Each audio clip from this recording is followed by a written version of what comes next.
Karibu Lilian Napika. Leo nataka nikuonyeshe namna ya kutengeneza hii smoothie ambayo unaweza ukaitengenezea familia nyumbani, lakini pia unaweza ukawatengenezea wateja wako, kwani ina faida nyingi sana mwilini.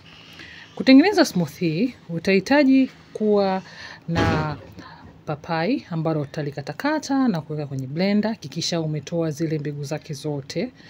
Pia utahitaji kuwa na embe moja. Kama ni haya madogo madogo basi weka mawili, na hakikisha basi hata moja ni tamu kidogo, kwa sababu hatutaweka sukari wala asali. Baada ya maembe utaweka ndizi, mimi nimetumia ndizi 2 mbivu, na baada ya hapo utaweka korosho. Kisha utaweka maji. Unaweza kuweka maziwa, lakini pia unaweza kuweka maji au kuweka maji ya madafu. Utasaga huu mchanganyiko wako vizuri mpaka kila kitu kiwe kimekuwa laini, yani vimechanganyikana vizuri.